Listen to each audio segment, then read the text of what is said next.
Mobile 12টা, সিম 16টা এবং এরা মূলত নিজেদেরকে এজুকেন্ট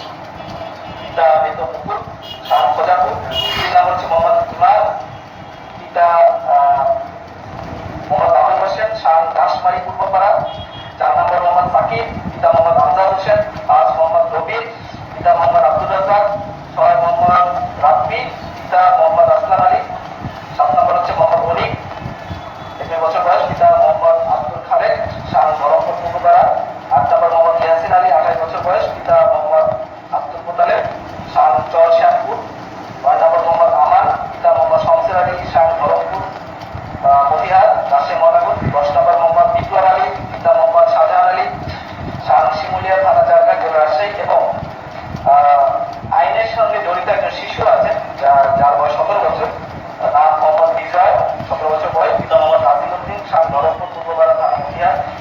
এদেরকে আমরা রাজশাহী মহানগরের সেই ছোট বনগ্রাম এলাকা থেকে গ্রেপ্তার করতে সক্ষম হয়।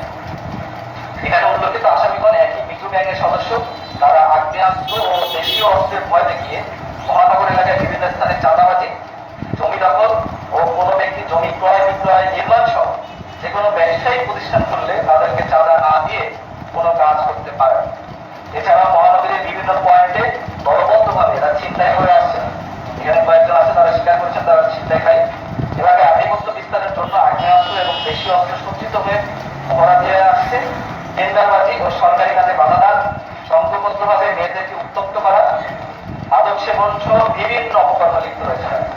তাদের ভয়ে কেউ মুখ খুলতে সাহস পায় না। তাদের অপরাধের পরিধি বাড়তে বাড়তে 15 মে 2024 তারিখে রাত্রিবেলা রাজশাহী মহানগর বিভিন্ন এলাকায় ডাকাতির উদ্দেশ্যে অস্ত্রশস্ত্রে সজ্জিত হয়ে ডাকাতির প্রস্তুতিকালে র্যাবের গোয়েন্দা দল গোপন তথ্যের ভিত্তিতে উক্ত আসামিগণ কর্তৃক ডাকাতির প্রস্তুতির বিষয়টি জানতে পেরে র্যাব 5 রাজশাহী সিটি মোল্লাপাড়া কেন্দ্রের একটি চৌকস অপারেশন টিম অভিযান পরিচালনা করে রাজশাহীর মহানগরীর মতিহার থানাধীন ধরমপুর পূর্বপাড়া সাকিনাস্ত। এখানে আমরা যাকে মূল আরেকজন যে আসামি আছে মোহাম্মদ রমজান, তিনি তার একটা হাফ বিল্ডিং এর ব্যক্তিগত ক্লাবগুলোতে দেশীয় অস্ত্রসহ পালিয়ে যেতে সক্ষম হয়। আমরা তাকে ধরতে পারিনি, কিন্তু আমাদের কার্যক্রম অব্যাহত আছে।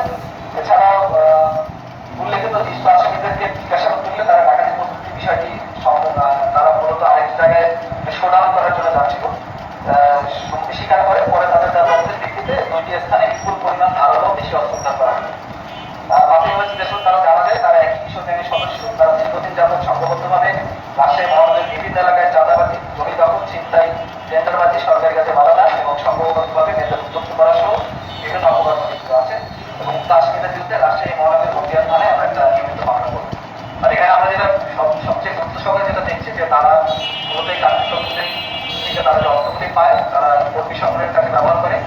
এবং তাদের যেটা আমাদেরকে পূর্বে বলেছিলাম যে তারা তাদের বিভিন্ন ধরনের যে কনভারসেশনগুলি আছে, যেমন আমরা ছাত্র শিবিরের যে বর্তমান সভাপতি,